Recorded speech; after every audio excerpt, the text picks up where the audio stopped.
저는 오늘 항상 기도하는 성도라는 제목으로 말씀을 전하고자 합니다. 사실 제가 진짜 원했던 제목은 항상 기도하고 낙심하지 않는 믿음을 가진 성도라고 제목을 짓고 싶었는데 너무 길다 보니까 이걸 좀 줄여서 항상 기도하는 성도라고 제목을 지었습니다. 네, 여러분들은 생각하시기를 항상 기도하고 낙심하지 않는 믿음을 가진 성도가 되어야겠다 이렇게 결단하신다면 오늘 말씀을 여러분들이 다 이해하셨다고 생각을 해도 좋으실 것입니다. 이 사실 기도라는 것은 참으로 은혜로운 자리입니다. 우리가 기도할 때에 하나님께서 우리의 막혀있고 캄캄했던 그 어두웠던 삶을 돌파할 수 있는 힘을 하나님께서 허락하시고 또한 길을 제시해 주시고 빛을 비춰주시고 우리에게 용기를 주시고 소망을 주시는 그 시간이 바로 이 기도의 시간입니다. 하나님의 뜻을 모르면서 살아갔지만 기도하는 순간 하나님의 뜻을 깨닫는 사람이 될 수가 있고 또한 그동안은 내가 뭔가를 해보려고 해도 내 힘으로는 도저히 풀지 못했던 일들이 기도를 하는 순간 풀어지는 역사가 나타나는 그런 은혜의 시간입니다. 하나님이 우리를 얼마나 사랑하시는지 하나님이 얼마나 나를 기억하시고 생각하시는지 우리가 느낄 수 있는 시간이 바로 기도의 시간입니다. 이렇게 좋은 기도이기 때문에 우리 예수님께서 말씀하시기를 항상 기도해라 라고 말씀하시고 또한 기도하는 모습을 예수님께서 직접 보여주시고 또한 어떻게 기도해야 되는지를 주님께서 가르쳐 주시기도 하셨습니다. 오늘 우리가 이렇게 항상 기도하며 나아갈 때에 참으로 크신 은혜를 여러분들이 다 누릴 수 있습니다. 누구나 다 은혜를 누릴 수 있습니다. 그래서 오늘 주님의 말씀과 같이 항상 기도하고 낙심하지만 않는다면 여러분들은 하나님께 놀라운 사랑을 받으면서 살아갈 수 있다라는 것이 오늘의 말씀의 핵심이며 결론입니다. 자, 이 말씀을 생각하시면서 우리 예수님께서 어떤 의미로 우리에게 이 말씀을 주셨는지 조금 더 한번 깊이 살펴보도록 하겠습니다. 오늘 말씀을 보시면 두 사람이 등장합니다. 한 사람은 재판관이고 또 한 사람은 과부입니다. 이 재판관에 대해서 설명을 해 주시기를 예수님이 이건 비유로 말씀을 하신 것입니다. 이 재판관은 하나님을 두려워하지 않고 사람을 무시하는 재판관입니다. 아주 악질 중에 악질인 재판관입니다. 원래 보통 재판관이라고 한다면 자기 직업에 윤리의식이 있지 않습니까? 내가 재판관이면 누군가가 재판을 의뢰하면 그거를 들어줘야 됩니다. 그게 재판관의 역할입니다. 그런데 이 재판관은 사람을 가려서 받습니다. 좀 힘이 있고 돈이 있고 도움이 될 만한 재판을 열어주고 또 나에게 뇌물을 주고 뭔가 힘을 실어줄 만한 사람을 위해서 판결을 바꿔버리는 그러한 불의한 재판관이었다라고 예수님이 이 재판관을 말씀을 하고 계십니다. 근데 또 반대로 이 재판을 의뢰하는 사람은 여자입니다. 그것도 가장 힘이 없다고 여겨지는 과부였습니다. 이 당시에는 참 공의와 정의가 완전히 사라진 그런 시대였습니다. 정의보다는 실리를 추구하고 공의보다는 인맥을 더 따르는 그러한 시대였는데 그 당시에 과부였다고 한다면 사람들이 아무도 편을 들어주지 않고 그 말을 들어주지 않는 참 연약하고 불쌍한 그러한 존재가 과부였습니다. 그런데 이 과부가 너무나 억울하고 어려운 일을 당해서 재판관에게 재판 한 번만 해달라고 지금 요구를 하고 있습니다. 그런데 이 말씀을 자세히 보시면 과부였던 여자가 직접 재판관에게 나아가서 나를 좀 재판해 주기를, 내 문제를 해결해 주기를 요구한다는 이 말씀을 여러분들이 읽을 때 어떤 마음이 드십니까? 아, 이 여자가 그래도 당당하고 좀 용기 있고 그래도 똑똑한 여자구나 이렇게 생각을 하신다면 그 당시의 배경을 여러분들은 전혀 지금 잘 모르고 계시는 겁니다. 이 당시에는 재판을 하거나 뭔가 이의 제기를 할 때 남자가 합니다. 여자가 나서서 할 수 없게 되어 있는 시대였습니다. 그런데 이 과부였던 여자가 지금 직접 재판을 해달라고 하고 이의 제기를 하고 있다는 그 자체는 다시 말하면 이 여자에게는 어떠한 인맥도 없다는 뜻입니다. 남편이 없으니까 과부죠. 그러면 아버지라도 이 여인을 도와서 대신 재판관에게 도와달라고 요구했을 것인데 아마 아버지도 없었던 것 같습니다. 자, 그렇다면 오빠나 남동생이 있었으면 도와줬을 건데 그것마저도 안 됩니다. 삼촌이나 작은아버지, 친척 중에서 남자가 있었다면 나서서 도와줬을 것인데 그것마저도 없습니다. 여자가 직접 재판관에게 찾아가고 재판을 해달라고 한다는 그 자체가 친척들이나 가족들이나 이웃 중에서 어떠한 남자도 지금 이 과부를 도와주지 않는 진짜 인맥이 없는 그러한 상황이었다라는 것을 여러분들이 생각하시면 될 것입니다. 또한 지금 이 과부는 호소를 하고 있습니다. 나의 억울함을 풀어달라고. 그런데 이 당시에는 정의와 공의가 사라진 시대 아닙니까? 돈을 주면은 금방 재판 열어줍니다. 그런데 이 여인에게는 지금 그러한 뇌물조차도 줄 수 없는 참으로 가난하고 비참한 상황이었다라는 것을 이 한 줄의 말씀을 통해서 이 과부의 삶을 볼 수가 있다는 것입니다. 어떠한 인맥도 없고 돈 한 푼 없는 그러한 불행한 과부가 억울한 일을 당해서 재판을 좀 열어달라고, 억울함을 좀 풀어달라고 요청을 해도 이 재판관은 하나님을 두려워하지 않고 사람을 무시하는 재판관이기 때문에 이 과부의 말을 전혀 들어주지 않습니다. 그런데 이 과부는 포기하지 않고 끝까지 이 재판관에게 나아갑니다. 하루를 멀다 하고 계속해서 이 재판관이 출근할 때, 퇴근할 때 계속 나아가서 자신의 억울함을 말하고 재판을 열어달라고 요구를 합니다. 처음에는 들어주지 않았던 재판관이 자꾸만 찾아와서 요구를 하니까 마음이 바뀌기 시작하는 거예요. 근데 자세히 보시면 이 재판관이 자신에게 있어서 내가 왜 이렇게 정의롭지 못했나, 내가 당연히 해줘야 되는 거를 내가 왜 해주지 못했나, 이러한 마음으로 그 과부의 말을 들어주고자 한 것도 아니고 갑자기 그 과부가 너무 불쌍해 보여서 내가 저렇게 불쌍한 여인 한번 도와줘야겠다라는 마음도 아니고 단지 그냥 귀찮아서 내가 너무 번거롭기 때문에 차라리 빨리 들어주고 치우는 게 낫겠다라고 생각을 해서 이 재판관은 결심을 합니다. 내가 저 과부의 원한을 좀 들어주고 풀어줘야겠다라고 결심을 했습니다. 자, 이러한 결심을 할 때 예수님께서 그 재판관이 뭐라고 했는지 다시 한번 들어보라 라고 말씀하시며 6절 말씀에 이렇게 말씀하고 계십니다. 오늘 말씀 6절 말씀입니다. 함께 읽겠습니다. 주께서 또 이르시되 불의한 재판장이 말한 것을 들으라. 불의한 재판장이 지금 방금 뭐라고 했는지 다시 한번 들어봐라. 내가 저 과부의 원한을 풀어줘야겠다 라고 말을 했지 않습니까?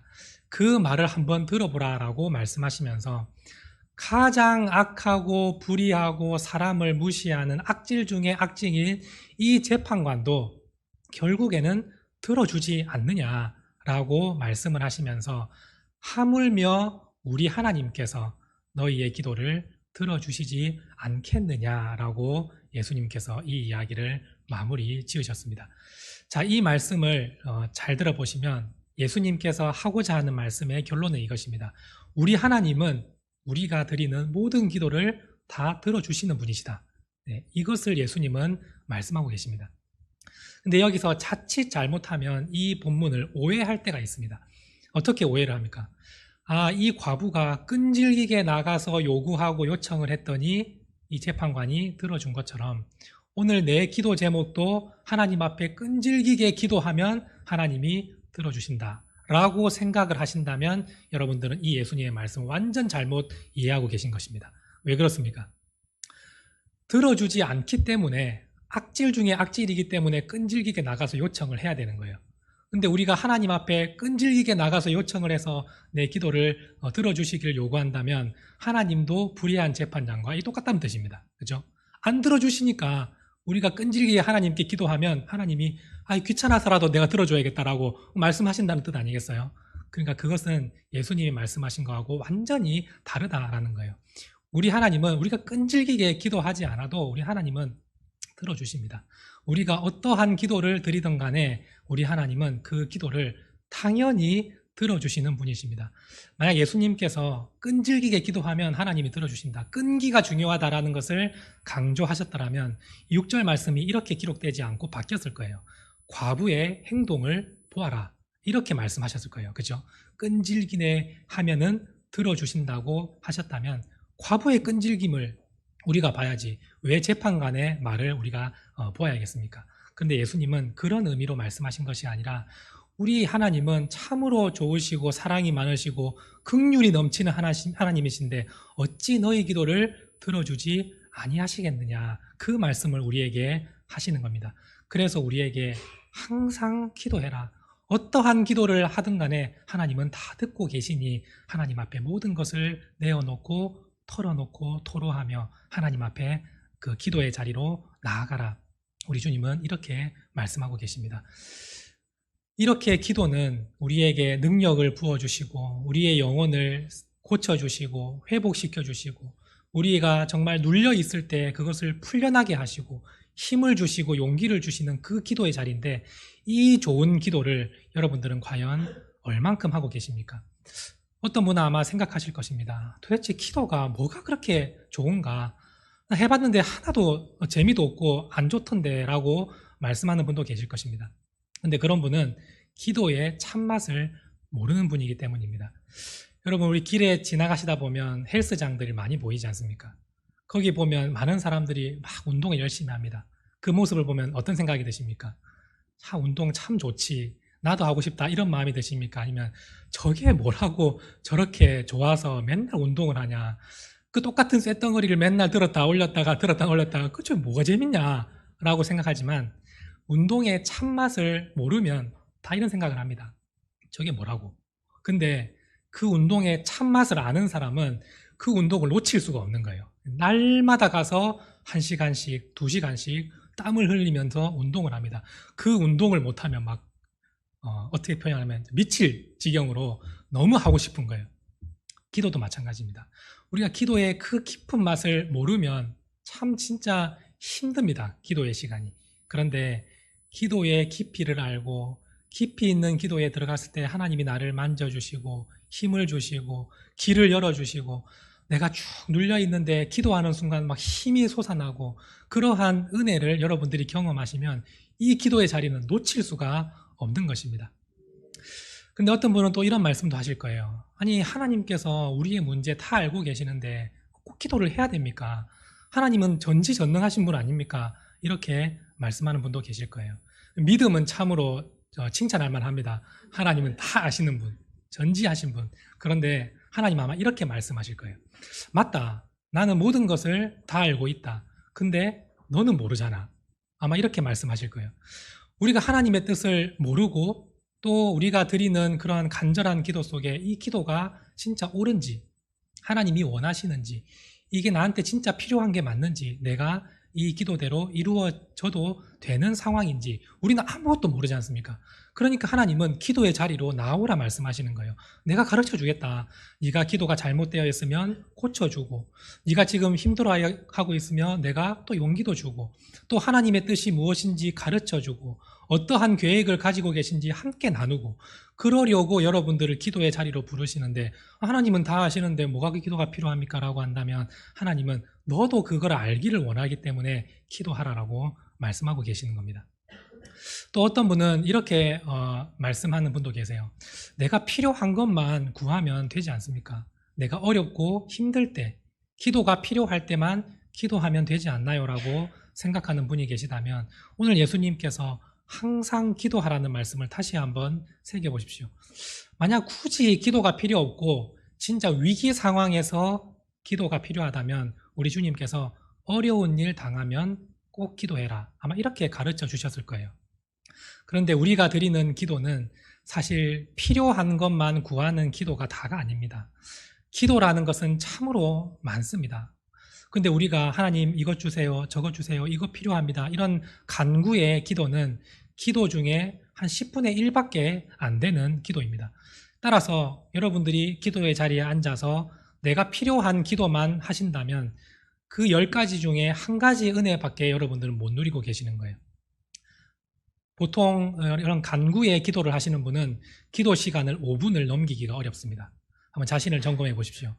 내가 하나님께 필요한 것만 구하고 있다면 딱 5분 되면 더 이상 기도할 게 떨어집니다. 왜냐하면 필요한 간구를 아무리 풀어서 기도해도 진짜 5분을 채우기가 어렵거든요. 그런데 기도는 그게 다가 아니지 않습니까? 하나님의 뜻을 구하고 또 하나님 저에게 무엇을 말씀하시는지 하나님의 마음도 구하고 또 내가 이 세상에서 하나님 어떻게 살아야 되는지도 구하고 이런 여러 가지 기도가 있습니다. 이웃을 위한 기도도 있고 내 잘못을 하나님께서 터치하시면 거기에 대한 회개의 기도도 하고 하나님이 주신 거에 대한 감사의 기도도 있고 하나님을 찬양하는 기도 여러 가지 기도가 있습니다. 그러한 기도로 깊이 들어가면 그 하나님의 놀라운 은혜를 경험할 수가 있는데 딱 5분 안에 내가 필요한 것만 구하고 일어나신다면 그 풍성한 은혜를 여러분들은 지금까지 놓치고 계시다는 것을 말씀을 드리고 싶습니다. 그래서 우리 하나님은 항상 기도하며 깊이 있는 기도로 여러분들이 나아가기를 바라고 계시는 것입니다.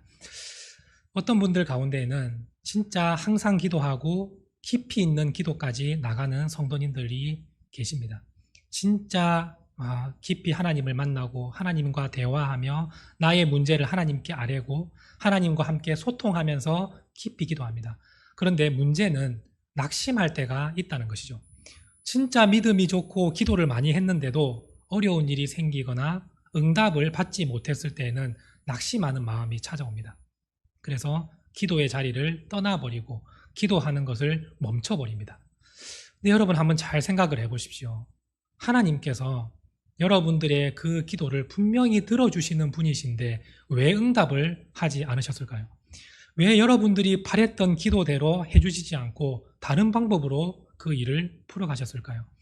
왜 우리는 기도를 하는데 어려운 일이 또 우리에게 찾아옵니까? 여러분은 거기에 대해서 혹시 해답을 찾으셨나요? 항상 기도하고 낙심하지 않는 성도는 여기에 대한 해답을 반드시 찾았을 것입니다.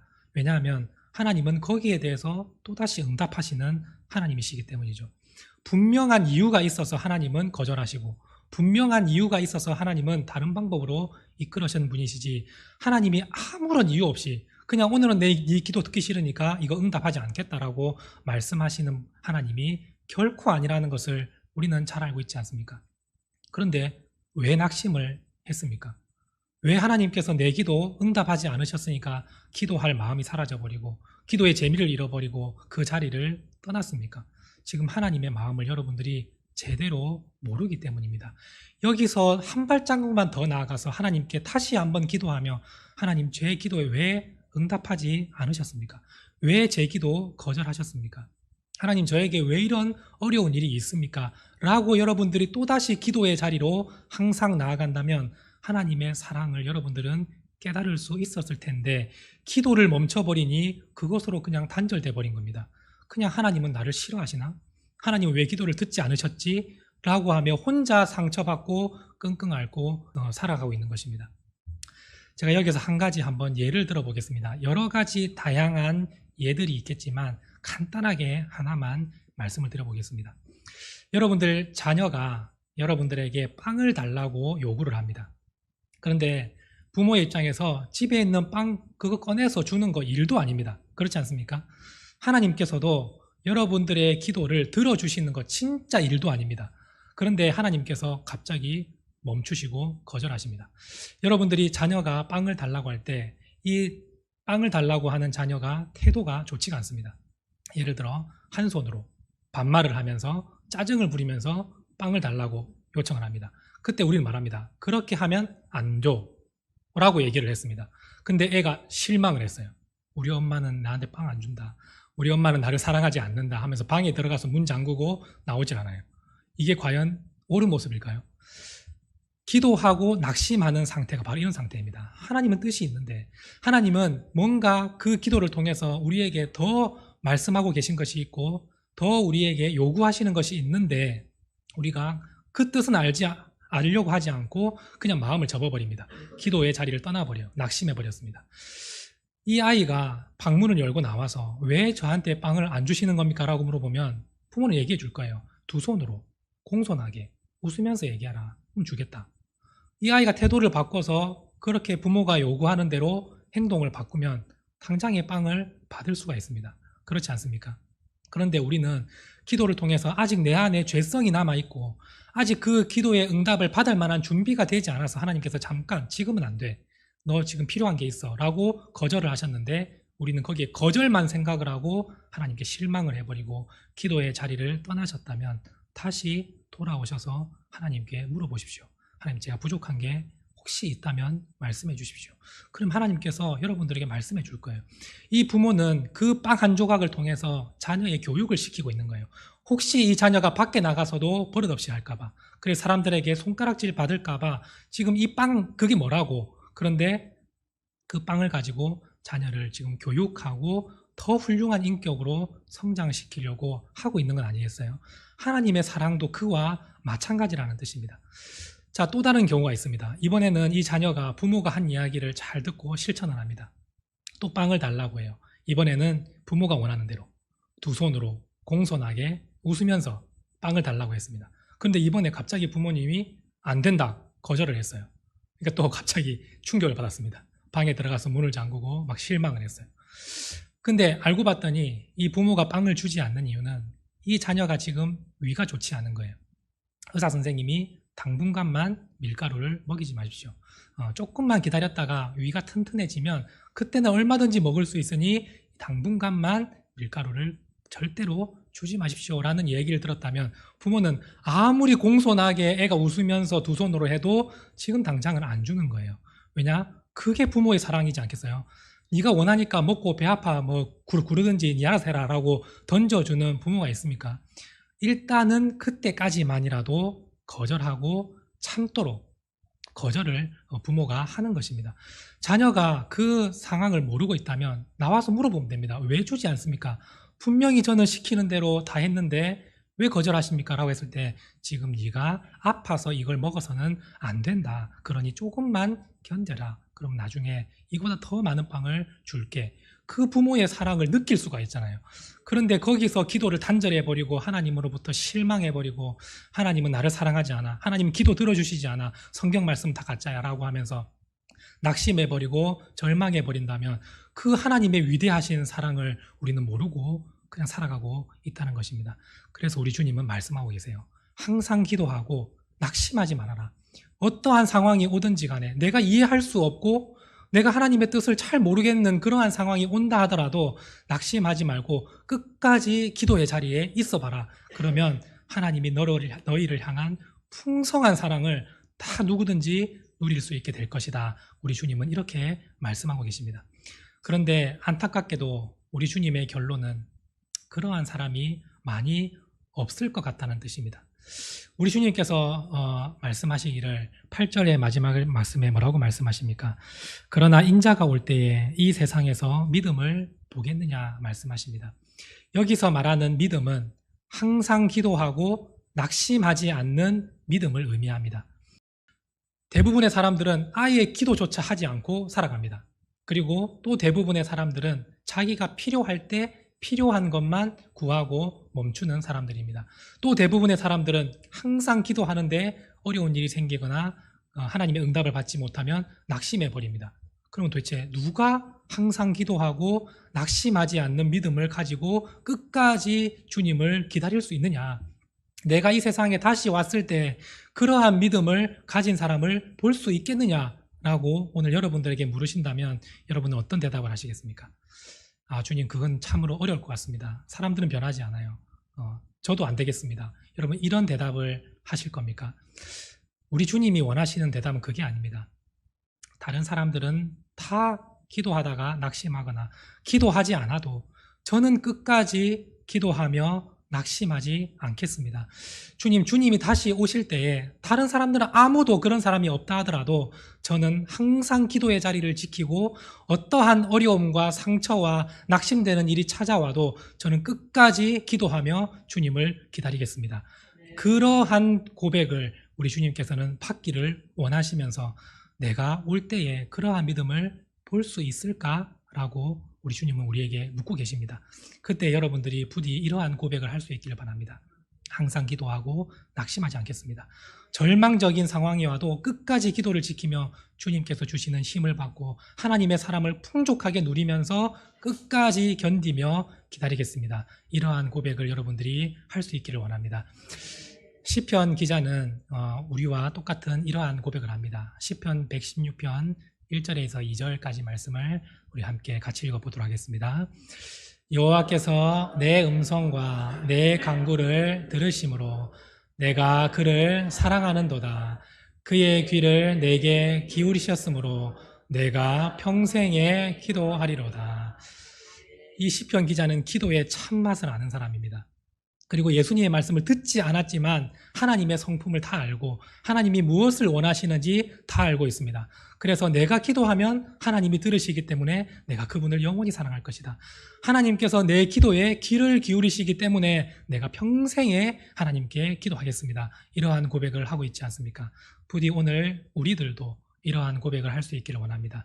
어려운 일이 있고 참 기도하기 싫을 만큼 응답이 없고 답답하고 더 큰 문제가 찾아와서 낙심이 될 만한 상황 가운데 있다 할지라도 끝까지 하나님께 기도하며 항상 기도하고 낙심하지 않는 믿음을 우리 주님이 다시 오실 때에 모두가 다 보여줄 수 있는 우리 믿음의 성도님들이 될 수 있기를 간절히 바랍니다. 기도하시겠습니다. 하나님 아버지 감사합니다. 오늘 거룩한 주일에 주님의 전에 우리를 불러주시고 하나님의 말씀을 들을 수 있게 하심에 감사를 드립니다. 오늘 주신 말씀을 기억하며 항상 기도하고 낙심하지 않는 믿음을 끝까지 소유하여서 주님을 만나는 그날에 제가 평생 동안 기도하며 살았다는 것을 우리 주님 앞에 자랑할 수 있는 믿음의 자녀들이 될 수 있도록 하나님 함께하여 주시옵소서. 어떠한 어려움이 찾아오고 기도에 응답이 되지 않을 때 기도를 멈추고 단절하고 실망하고 낙심하는 것이 아니라 더 주님 앞에 기도하며 우리의 기도를 들어주시고 사랑이 넘치시고 긍휼이 무한하신 하나님 앞에 더 나아가서 주님의 뜻을 묻고 구하는 기도의 사람들로 세워질 수 있도록 도와주시고 하나님이 주시는 풍성한 은혜와 사랑을 체험하며 경험하며 살아가는 우리 새시대교회 모든 성도들이 될 수 있도록 하나님 역사하여 주시옵소서. 감사드리며 예수님의 이름으로 간절히 기도드립니다. 아멘.